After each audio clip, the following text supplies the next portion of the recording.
शहीद झाले किंवा ज्यांनी आपले प्राण गमावले त्या कुटुंबियांना नोकऱ्या वगैरे असं सगळ्या बऱ्याचशा मागण्या त्यांच्या मान्य झालेल्या आहेत.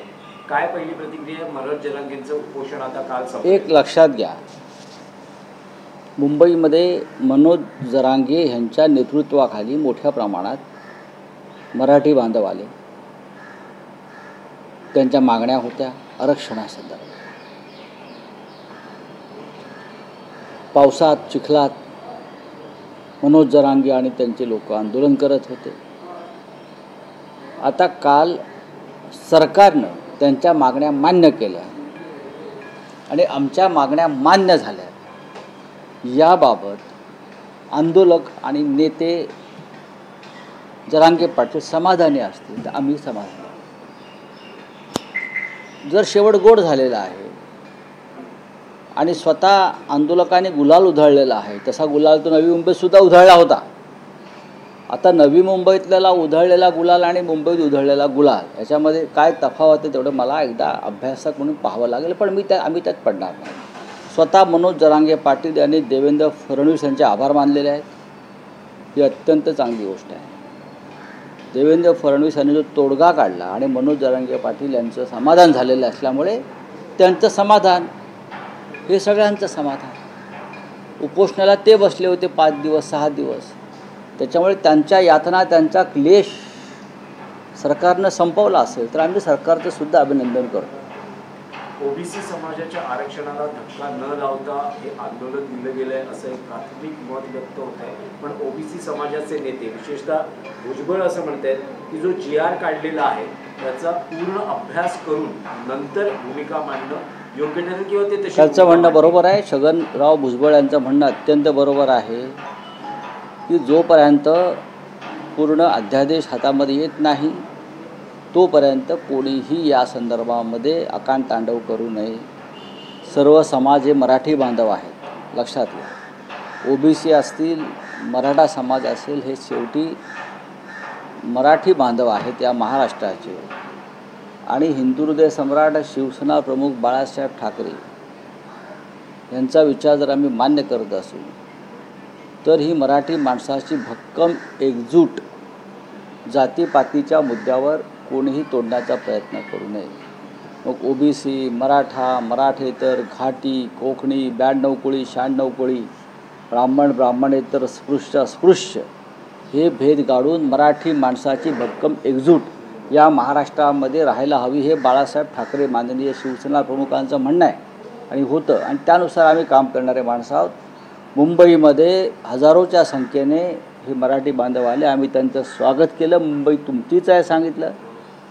त्यांच्या अडचणी दूर व्हाव्यात म्हणून शिवसैनिकांनी, त्यानंतर माननीय उद्धव ठाकरे यांच्या आदेशानुसार शिवसैनिकांनी, राज ठाकरे यांच्या आदेशानुसार त्यांच्या कार्यकर्त्यांनी प्रचंड काम केलं.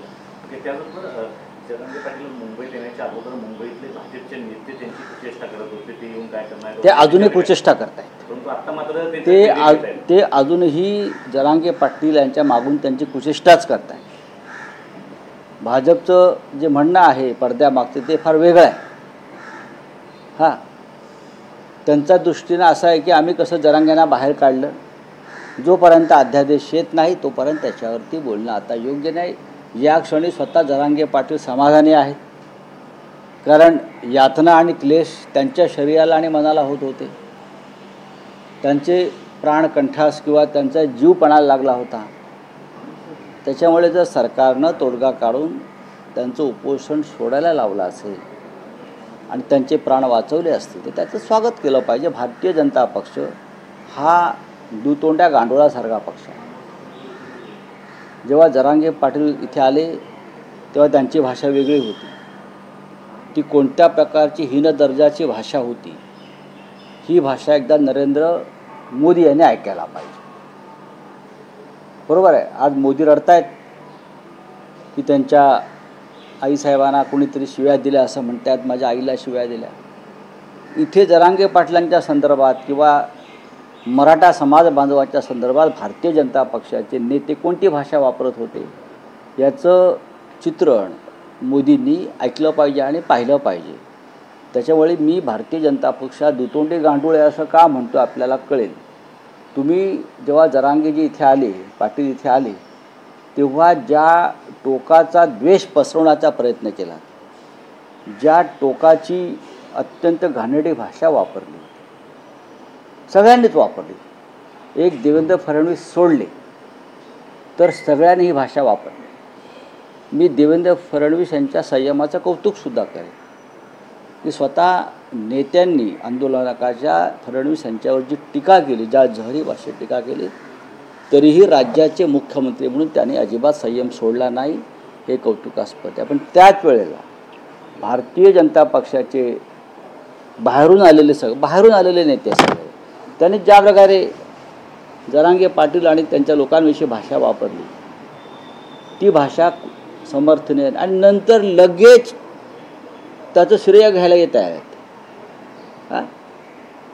लगेच श्रेय घ्यायला तुम्ही तयार आहात. मग नक्की तुम्ही कोण आहात, तुमची भूमिका काय ते सांगा. राऊतसाहेब, उपोषणाआधी 2 महिने जरांगे पाटील यांनी आपल्या मागण्या सरकारपुढे मांडल्या होत्या. उपोषणासंदर्भातली माहिती 2 पूर्वकल्पना दिली होती. तुम्हाला असं वाटतं का की जो काल अध्यादेश निघाल्या, ज्या मागण्या मान्य झाल्या, या जर पूर्वीच मान्य झाल्या असत्या, होऊ शकल्या असत्या, उपोषण आणि 5 दिवस करण्याची गरज होती. मला आश्चर्य वाटतंय की कालच्या या प्रसंगात दोन्ही मुख्यमंत्री उपमुख्यमंत्री कुठे होते. जे जरांगे पाटील ज्या समाजासाठी लढत होते त्या समाजाचेच ते नेते आहेत ना, उपमुख्यमंत्री आहेत. विशेषतः एकनाथ शिंदे हे नव्या मुंबईमध्ये गुलाल उधळायला जरांगे पाटलांच्या सोबत होते, पण काल ते कुठे दिसले नाहीत. याचं कारण काय?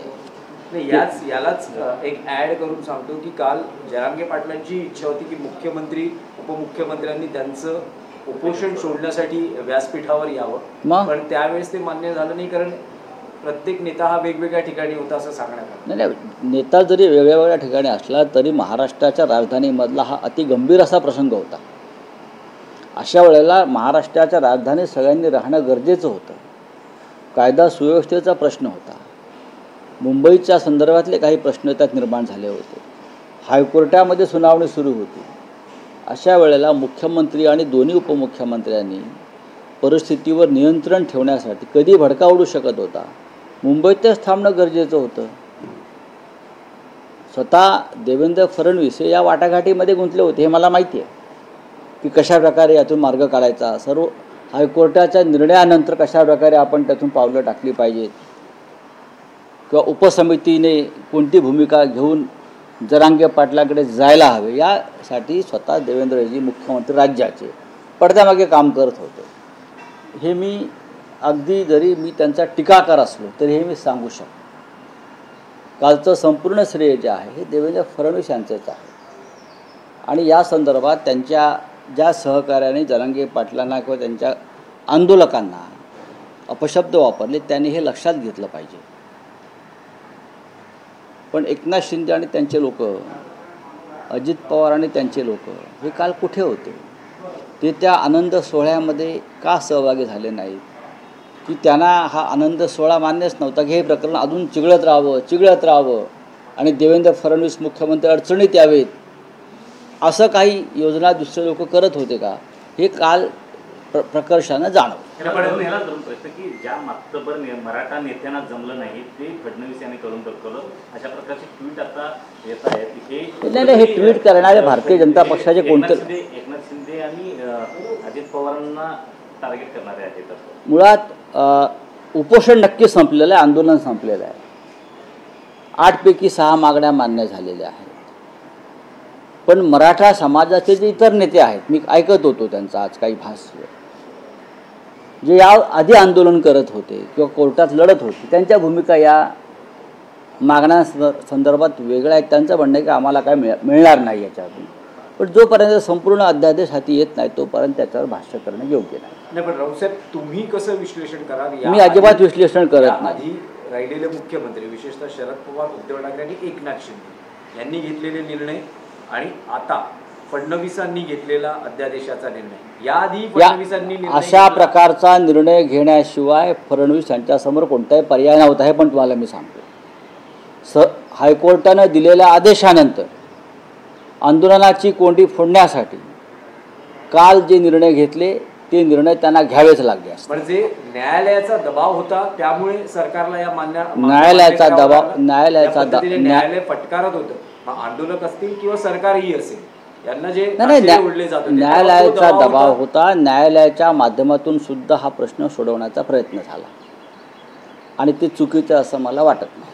चला, थँक्यू. रावसाहेब, आणखी एक विषय आहे की तुम्ही 2 दिवसापूर्वी बिहारमध्ये राहुल गांधींच्या नेतृत्वाखाली यात्रेला उपस्थित राहिला, समारोप झाला त्या बिहारमध्ये रॅलीमध्ये. पण आता राहुल गांधींनी म्हटलंय की मी एक अणुबॉम्ब फोडलेला आहे मतचोरी बाबतीतला, आता हायड्रोजन बॉम्ब फोडला तर पंतप्रधानांना कुठे तोंड दाखवायला जागा शिल्लक राहणार नाही असं ते म्हणतात. नेमकं काय हायड्रोजन बॉम्ब आहे? काही विरोधी पक्षातल्या नेत्यांना त्यांनी विश्वासात घेतलंय का या बाबतीत? त्यांची चर्चा झालेली आहे आमच्याशी आणि त्यानंतरच ते व्यासपीठावर त्यांनी ते भाष्य केलं. व्होट चोरी हा एक अणुबॉम्ब आहे किंवा बॉम्ब, पण त्यापुढे राहुलजी जो काय आता सध्या त्यांचं रिसर्चचं काम चालू आहे, आम्ही पाहतो आहे, किंवा इतर काही त्यांच्याकडे माहिती जी आलेली आहे पुराव्यासह, राहुल गांधी पुराव्याशिवाय बोलत नाही. त्याच्यामुळे मी जे नेहमी म्हणत आलो आहे गेले काही दिवस की पुढल्या काही महिन्यामध्ये देशामध्ये राजकीय परिवर्तन होईल आणि त्या परिवर्तनाला हा हायड्रोजन बॉम्बसुद्धा कारणीभूत ठरेल. नरेंद्र मोदी आज चीनमध्ये आहेत, काल जपानला होते. हे त्यांचं अखेरचं पर्यटन, विदेशी पर्यटन करून घेत आहे. त्यांची ती आवड आहे, छंद आहे.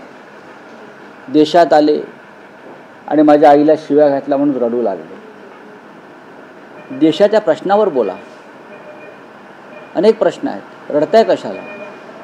कोणीही त्या यात्रेमध्ये नरेंद्र मोदी यांच्याविषयी किंवा त्यांच्या आईविषयी अपशब्द वापरलेला नाही. 17 दिवसाची संपूर्ण यात्रा मी सुद्धा फॉलो केली. शेवटचे 2 दिवस आम्हीसुद्धा होतो.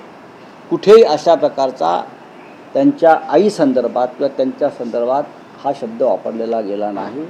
स्वतः राहुल गांधी अत्यंत सुसंस्कृत आणि संयमी नेते आहेत. राहुल गांधीची सुरुवात बिहारपासून होईल असं वाटतं तुम्हाला?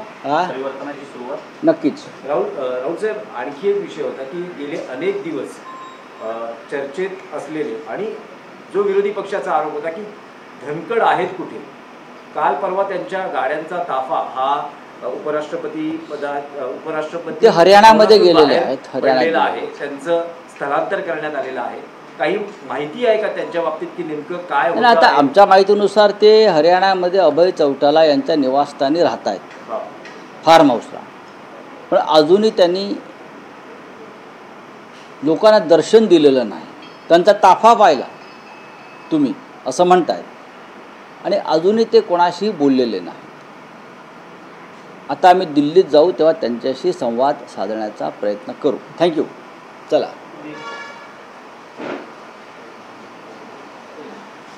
या क्षणी